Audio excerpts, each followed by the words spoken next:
Alright, back again for another video, one that y'all have been asking for. This one, we're going to go over the season policies, the ones that I'll be using, the ones that based on the type of march you run that I think you should be using or I think would benefit you the most.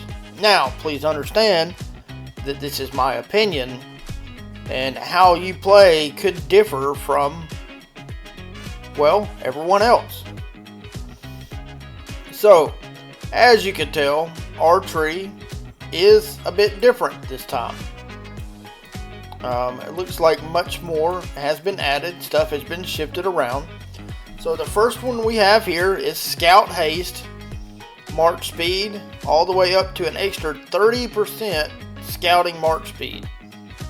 Now, this I would only do just enough to get pushed forward to get these. Now, what is in this second tree is called Spirit Speaker. This is one that I would max out straight away as soon as you can.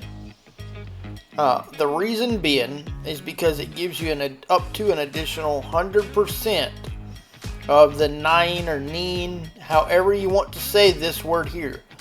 What that is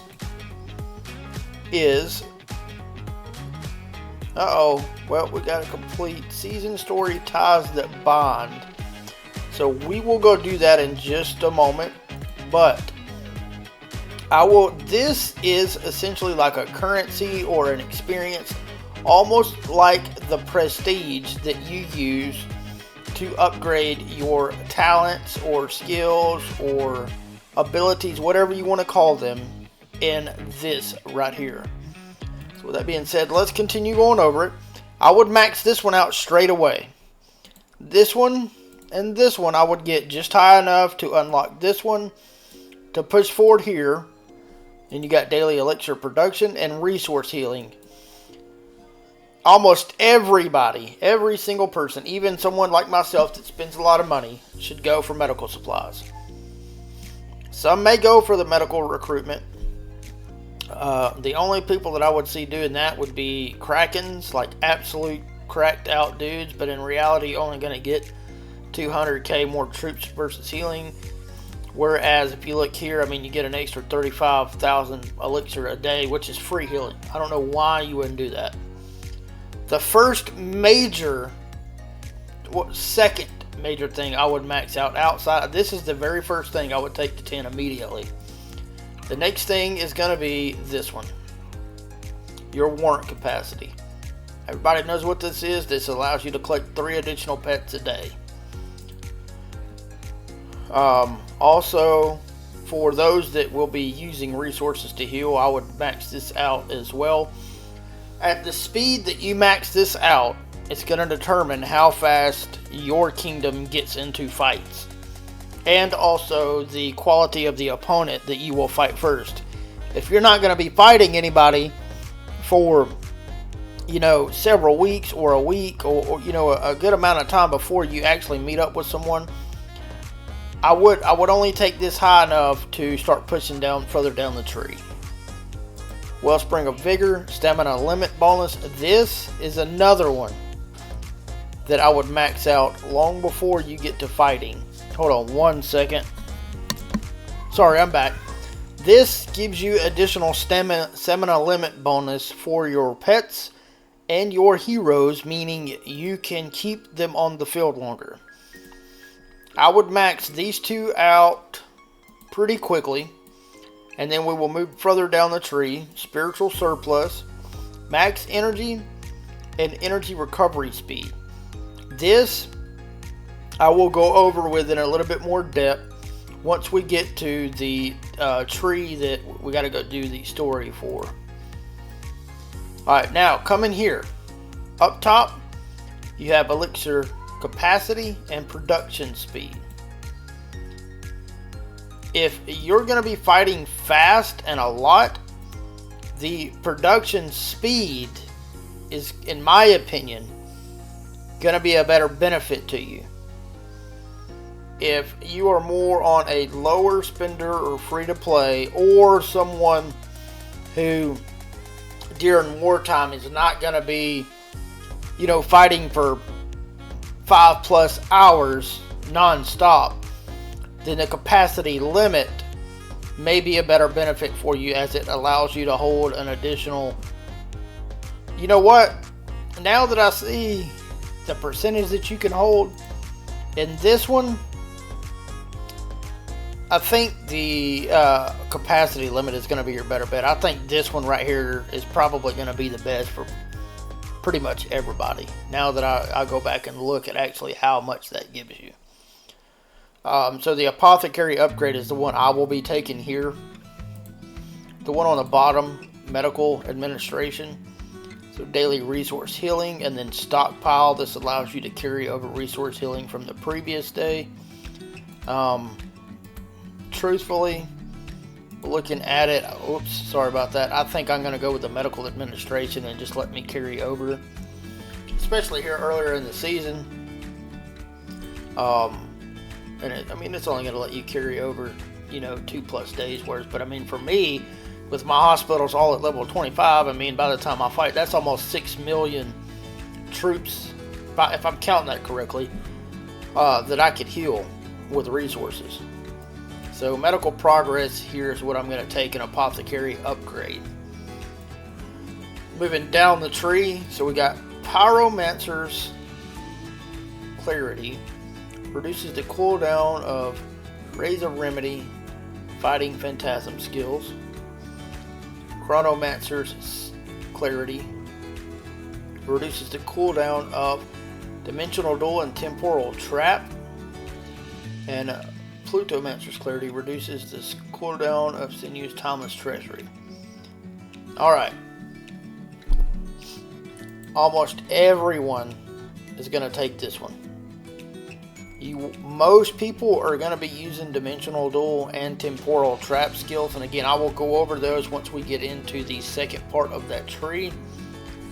But once I put out that other video that's going to show that, you will understand why you will take this. Now, some people may disagree, but me personally, especially someone who is a fighter and likes to fight a lot, if you are a fighter, you will be using Dimensional Duel and Temporal Trap. Almost certainly. So this is going to be the one you're going to want to take. Obviously, resource healing is what it is. Like the Beacon Rallied Army Damage. This one right here, for those of you that are low spenders, free to play, or even mid spenders, you don't really need to max this one. Get it enough to go towards the next. The only time you need to max this is if you are going to be a rally lead. Same thing at the bottom. This is for the garrison lead. Someone like me, I'm most certainly going to be a rally and a garrison lead season, so I will need to max these, as they give 10% damage. Moving on. Next one here. So, this one. Healthcare Reprieve is what you're going to want to take. This is for everybody. Alright, I'm back again. Sorry. Healthcare Reprieve is what you're going to want to take. The reason being, hospital capacity limit 25 million, daily resource healing quantity limit an extra million a day.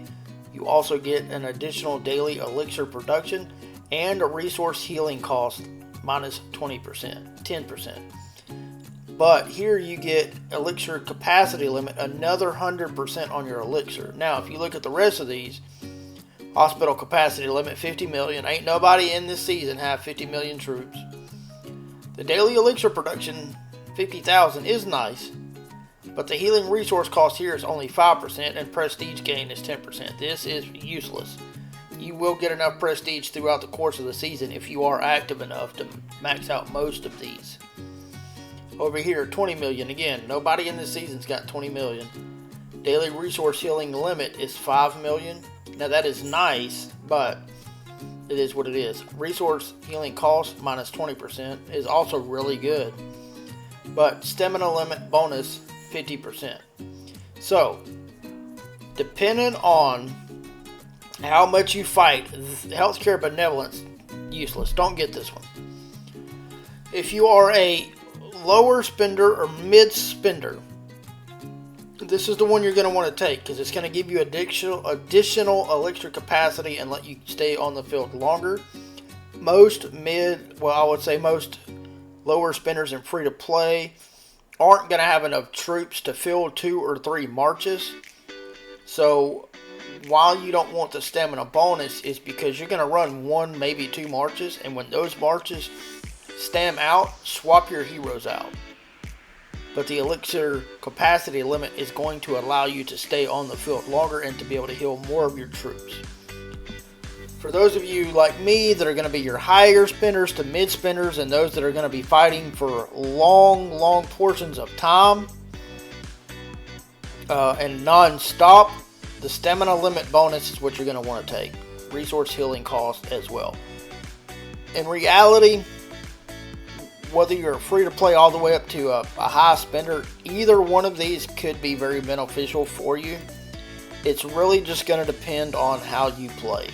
Me personally, I think this is going to be the most beneficial for me for the stamina limit bonus because I will be fighting a lot and I have enough troops myself as to where I don't have to heal every time I go back to the city. If you are a lower spender and you don't have a ton of troops, Healthcare Reprieve is probably going to be more beneficial to you. Those of you that have high troop quantities, get Diligence. Next one, pretty self-explanatory, Legion Capacity. Buried to the Bone, portion of units revived. This is very useful. An additional 20% of your units revived. So what this means is, anytime you rally a city or a pass or a bastion or something like that, when you rally it, obviously most of y'all know you're going to lose a portion of your troops. When they die, they go into the ossuary. The higher this level is at the end of the season, the more of those units that you will get back. So that's all that is. Now, infantry drills, cavalry drills, marksman drills, magic drills. This increases your unit attack. The way that I would play this, most free-to-play players are probably going to start capping out somewhere around here. I would max these based on what your troop main type is and take the rest of them only to the level you need to unlock these. So me, for instance, I am a mage and cavalry main, so I will max out magic and cavalry. Probably infantry too. I will probably max all these, but for the average person, you're not going to do that. Max out the one that you need based on the troop type that you use the most.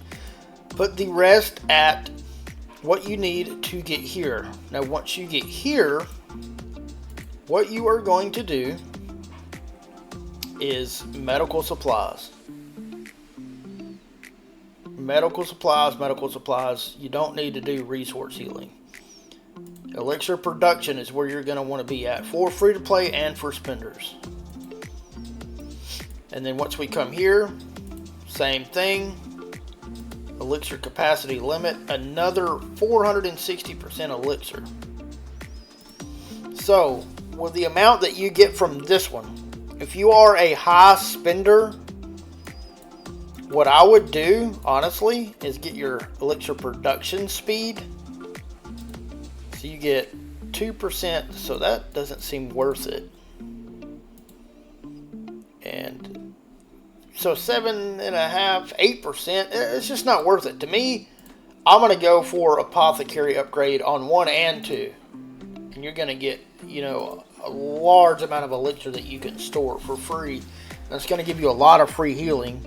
And then down here in medical administration, I mean, really you can just choose whichever one of these you want.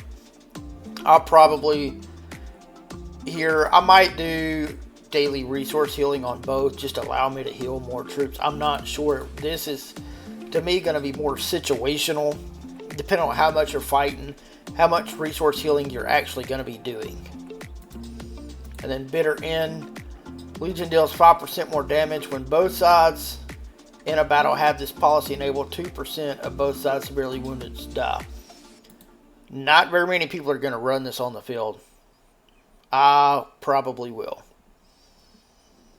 But with that being said, that is how I'm going to do my seasonal policies. It's pretty much a one-size-fits-all in most cases in terms of the actual policy that you're going to choose. But where the difference comes in is based on if you're free-to-play, low spender, and what you're going to max out. So, I mean, with that being said, that is going to be my season policy tree for Season 3. If you have any questions, feel free to send me a message in-game. This is my in-game ID and my name. I'll be more than happy to answer any questions that you have. With that being said, you guys have a good night. Stay tuned for the next video where we will go over these skills. Y'all have a good one. Thank you.